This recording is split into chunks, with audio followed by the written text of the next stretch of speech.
اور شیخ جو تھے، یہ بنیادی طور پہ ان کی کئی تاریخیں ہیں، لیکن اکثر تاریخ جو بیان کی جاتی ہے وہ یہ کہ یہ پنڈتوں کے پرانے خاندان تھے جو بعد میں صوفیاء کے اثر سے اسلام لے آئے، اور یہ شدید محبان اسلام تھے، اور آج بھی ہیں شدید محبت کرنے والے دین سے، دینی اقدار سے، روایات سے، علماء سے، مشائخ سے، مدارس سے۔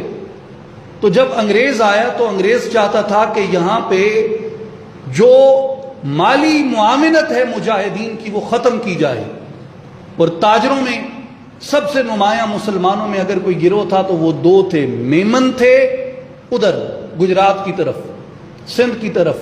کاٹھیا واڑ کی طرف، اور ادھر ہمارے ان علاقوں میں شیخ تھے۔ یہ مار کھاتے تھے، مسکین تھے،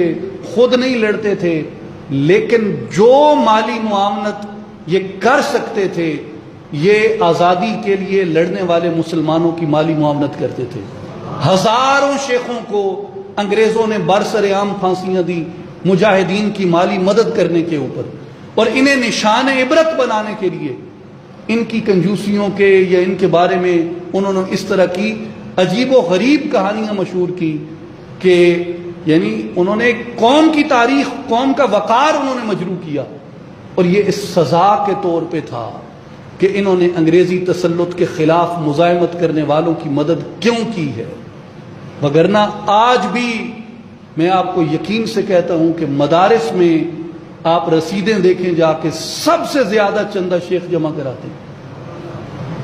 بڑی بڑی جتنی یہاں پہ فلاحی سوسائٹیاں، فلاحی ادارے کام کرتے ہیں، سب سے زیادہ اس میں ان لوگوں کا کنٹریبیوشن ہوتا ہے، اور سب سے زیادہ لطیفے بھی ان پہ بنتے ہیں۔ یہ انگریزی زمانے کی ایک غلامی کی روایت آ رہی ہے، اور یہ فلس ہے، جھوٹ ہے، غلط ہے۔ یار شخصی کمزوری مجھ میں نہیں ہو سکتی، لیکن میری شخصی کمزوری کو میری قوم کی طرف منسوب کر دیا جائے، کسی کی شخصی کمزوری کو اس کی قوم کی طرف منسوب کر دیا جائے، یہ تو ستم ہے۔ اب یہ جو ہنسی مذاق پہ مبنی